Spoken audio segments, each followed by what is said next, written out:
Hello and welcome to the North American Guitar Showroom in London. Very exciting talking guitar session. We've got Mr. Tom Sands and Will McNicol talking about their relationship, how they met, and what Will looks for as a player. So, Tom Sands. How you doing, man? Will McNicol. I'm very well, thank you. Such a pleasure to be here on this sofa with you. The legendary, most famous couch on the internet, I think. In the kind of room of dreams, basically. Yeah. So it's been quite a long time in the making, this moment in many respects, isn't it? I was trying to get the timeline straight in my head. I was trying to remember when we first kind of met one another and when I first started working here at TNAG. It was about kind of 2 years ago or so, wasn't it? That I started working here, and then shortly afterwards, kind of we met via an app. Instagram, yeah, not like Tinder. Not Tinder.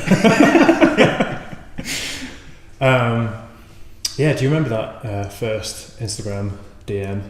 I do, yeah. I do remember it, yeah. And then it was quite lovely actually, because it just started off being quite a kind of just, we'd comment on one another's pictures and photos every so often, and then it just started building. I remember first seeing your guitars on Instagram before I heard them, and being kind of fairly blown away by just how they looked, and then heard a few recordings. I know that some of your clients had put up some recordings on, and you had those on your website and things, and I was quite captivated by those early on.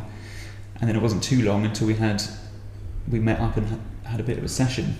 Yeah, that was. Did that happen over? I think it happened over a weekend, didn't it? That was involved a whistle stop tour around the country in a van, picking up I think about 6 or 7 guitars, and then we met in Bristol. Yes. And then drove up to I can't remember where it was. It's like Cirencester or something like that. To a cottage that was in the midst of a renovation, but it was perfect because it was all kind of rustic, but it was all empty. Yeah, it was beautiful, and it was a great setting to do some demo videos. Yeah, you had quite a collection of your guitars that day. I remember when you had all these cases just laid out on the living room floor, and I just walked in and was like, right, here we go. Yeah, it was fantastic, because that must have been a substantial kind of part of your overall work, really, by that time. I think it was. Yeah, it was 7 of 9 apprentice-built guitars. Wow, so that was a lot of my, or is it all of my early guitars? I still can't believe how few guitars you've built. If I'm honest, it's amazing. But I remember being very captivated by all of those. But there was one that really jumped out at me, which I really fell in love with, and we recorded a full video in the cottage, and that was that lovely 00 in Koa Carpathian spruce. Yeah. Short scale, 12 frets to the body. Yeah, that guitar really that was the guitar that kind of really consolidated and nailed down our friendship. I think it's the guitar our friendship was built on. Yeah, exactly. And it's kind of subsequently spawned the Will McNicol signature model, I would say. I guess it probably has. It's interesting, having over the last couple of years I've been lucky enough to play a lot of very lovely guitars, like some stunners, and quite a lot of the work that I do here at TNAG is obviously playing some of these beautiful guitars. And it's interesting how over those years I've begun to kind of realise what actually connects with me as a player when I'm playing the guitars, because all of these instruments are objectively pretty fantastic across the board, but sometimes you pick up a guitar and it makes you swear. And I think that's always a nice feeling. Or sometimes you pick up a guitar and you're really just completely surprised by it. And that Koa one was certainly that on that day. I mean, all of the ones that I played that day were absolutely phenomenal, and I really loved they had a unifying character to them, but they were so responsive and all kind of like fizzled with all this kind of like musical potential. But that Koa one in particularly, I just couldn't stop playing the thing. I remember that very well. And what do you think? What are the ingredients that add up to make something like that? Do you think? Is it the body size, the shape, and how the neck is carved? Is it the scale length? Or it's all of those things, and it's very difficult to start putting numbers on things, I've found, because sometimes just as soon as I think I know, like what I'm after, another guitar will come. I'll play another one. I think, oh man, this is very special and very unique, and I hadn't even considered it. But there's all sorts of things, aren't there? I mean, for me, the feel of a guitar makes a massive difference, and I've ended up kind of favouring smaller bodied guitars for my own playing and compositions.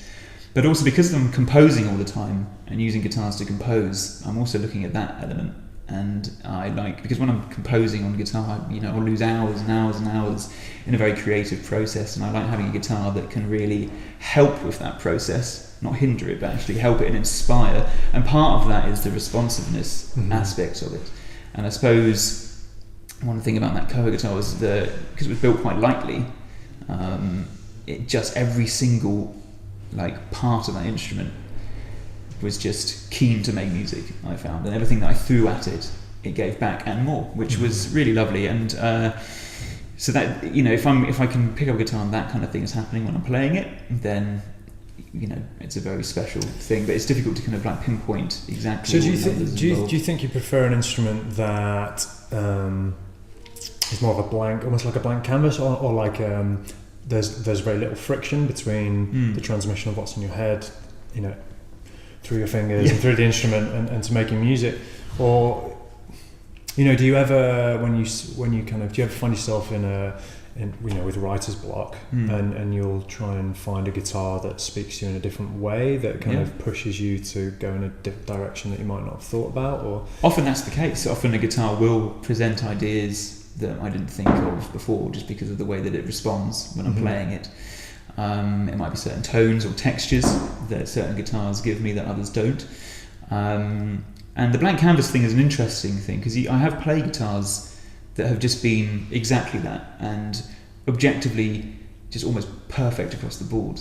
And I play them, it's like, wow, this is fantastic. Such, exactly that, just a blank canvas, everything's perfectly balanced. But quite often they're not the ones that really get me excited. Sometimes it's nice to have a little bit of personality in a guitar, which is beyond just the blank canvas, something that's got a little bit of cheekiness behind it. And actually I think the small body guitars have that, and your that Koa 00, and now especially your Model S that has come off the back of that, it certainly has that kind of character to it, whilst also being a bit of a blank canvas in a sense, because it allows me to do whatever I want. But and how important do you think the relationship is between builder and player? How much does that inform how you respond to an instrument? Yeah, I mean, massively.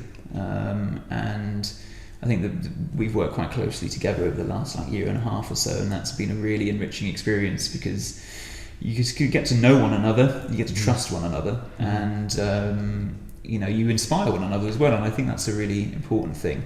I'm inspired by your work and your guitars, and I love getting your feedback on my playing as well, because you know it, and that's great. And it kind of works the other way as well. And I've so enjoyed the process over the last year and a half of seeing you developing your new flagship models. Absolutely. The Model S, of which you've had a massive part to play in those 3 new models. Now, mostly you show me something and I go, that's great.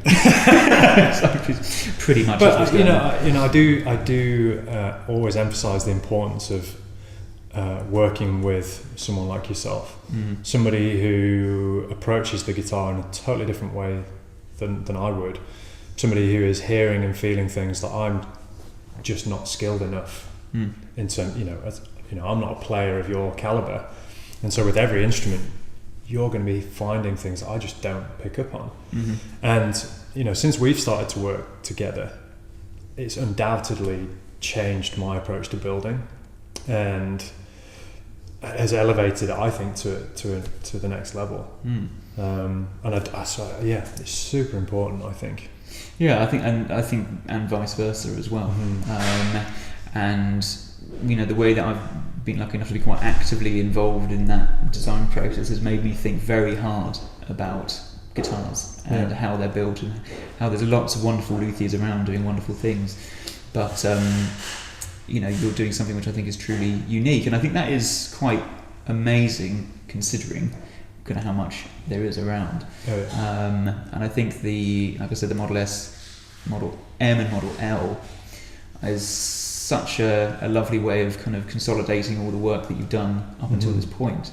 Still remember the first time I tried that Model S that we took over to the States, and you brought it around and opened up the case, and it's just beautiful bit of design, I thought. And just, you could tell when I was just tuning it up, having had the strings slackened for transport, I was already just getting this kind of excitement over it. And I was saying earlier about when a guitar makes you swear, I was like, there was, you know. No, you were a happy boy. That. Yeah. When that like guitar turned quite up, an expletive-fueled few minutes. Yeah. First playing that instrument. So that's been very exciting. And that whole journey of sharing, you know, the process, but also going with you to shows and hanging out and performing on your guitars with you in the audience and things, is that whole process has been lovely to be involved in. I think it's been really informative in terms of the guitar that I've designed and built for you, or rather we've designed together, I think. Because with that, the specific Model S that we're talking about, you know, we took it to Berlin together, you know, and we took it to Vancouver and obviously delivered it in San Diego. So you've spent a lot of time with that guitar in a lot of different situations. You know, you've played it in hotel rooms, you know, just the two of us. You've played it, you know, you've played it to an audience. You've played it, you know, given mini demos to people at my table at the shows. So you kind of know that guitar inside out. So when it came to designing your signature model, how's that kind of been for you? And you know, drawing on the Model S that you've spent so much time with, and kind of drawing on your history with the guitar and your years of playing. Talk me through kind of. Well, I think let's chat about that. Yeah, so I think that one of the things which was really kind of upsetting for me was having to say goodbye to that Model S in San Diego, because I'd really just completely fell in love with it. I couldn't stop playing the thing. And then when you suggested the signature model, I was obviously just, you know, humbled and honoured about that. And the S was just the obvious choice to start with, because it had just been something that really connected with me, both as a player and also as a composer, because new ideas were just coming quite quickly, just having played it for, you know, like I say, in the hotel rooms or practicing warming up and that kind of thing. And then working with you on the actual design of the signature has been fantastic, because up to that point you got to know me so well as a player in my music that the suggestions that I was making, whether it be to do with the wood, the neck, the cutaway, the fingerboard extension, the finish, like everything, right? You kind of understood it because you knew me as a player, and it all made sense. There was no, you know, quite often when you're building for somebody, there'll be ideas that kind of get brought to the table, and you kind of like, yeah, I don't know if that's going to work, or there's going to be some kind of clash there, or that design feature's not going to work. But with this guitar, because there is that kind of symbiotic relationship, everything has just worked, I think. Yeah, definitely. And seeing it being built, the photos that you've been putting out, and thanks to your wonderful assistant Daisy as well, taking some fantastic photos. Just it's got me. I'm not been this excited for a long time. So we should just say it's redwood top. Yes. Black limber back and sides with a cutaway. Yes. It's got a Wenge neck. Rock light fingerboard.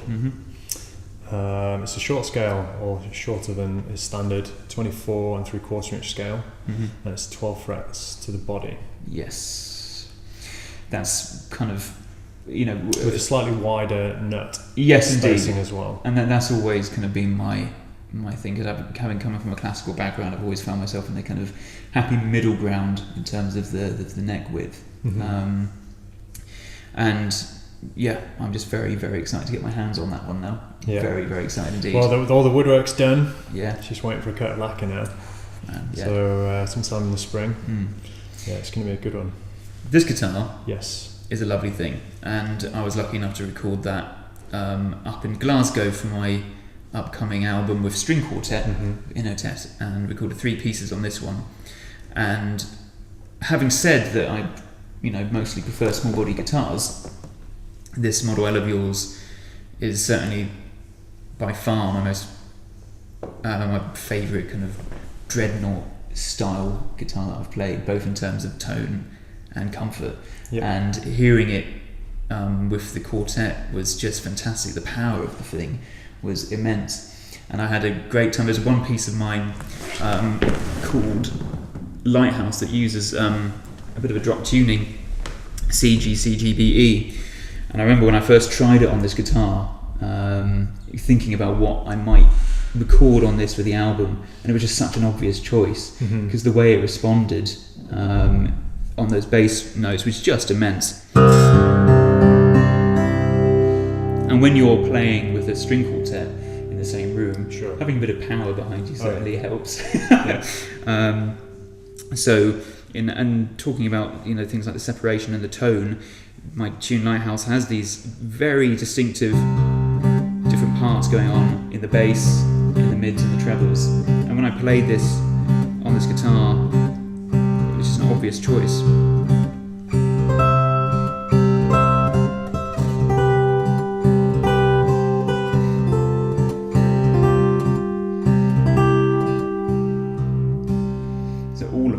All of the melodies, the harmonies, and everything just sits exactly where I wanted it. And when we got some microphones in front of it, it just was fabulous. I really, really loved recording on this one.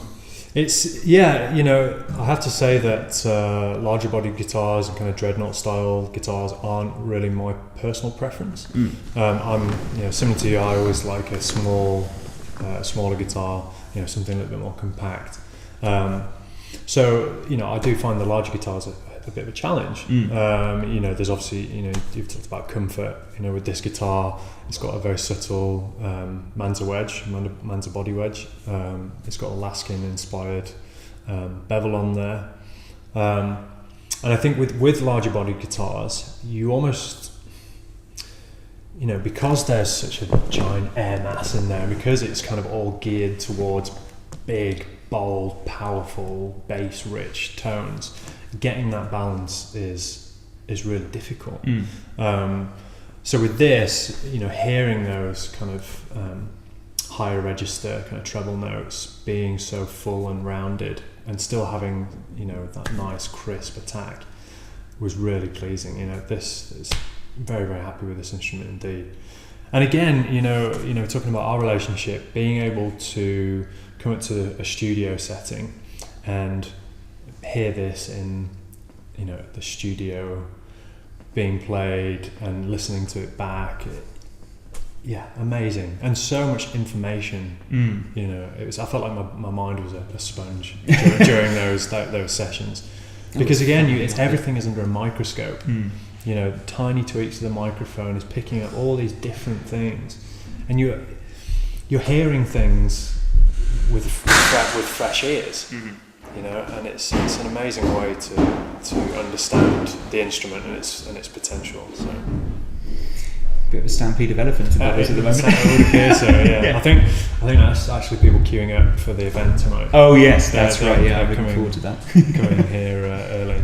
So yes, the event tonight. Yeah. We should just talk about that's why we're both here. Yes, yeah. And it's your official launch at the North American Guitar, which is pretty exciting. Very times. exciting. Yeah. I'm going to be playing a couple of your instruments, including this one. Mm-hmm. Some old friends are coming back. Yeah, it's going to be good. It's going to be a bit of a party, I think. I'm really looking forward to it. No, it's I've said it before and I'll say it again. It's such an honour to be here, to be on this couch, and to work with people like yourself and everyone here at the North American Guitar, and surrounded by the world's finest instruments. It really is just such a. It's a nice place to be. It's a awesome. nice place to be. Yeah. I always feel so inspired whenever I come here and likewise. Check out some of the guitars on the walls. It's fantastic. Well, Tom, it's been fun chatting, man. Yeah. And hopefully we should have lights and cameras in front of us all the time, don't we? I think so. It really aids the flow of conversation. Doesn't it though? Yeah, I felt particularly relaxed. Right, anyway. Cool. Do we do a sign-off? Do we do a sign-off? I think we do. Goodbye. So for more information on the finest Luthier built instruments, then please do subscribe to this channel. But for more information on Tom Sands guitars, get in touch.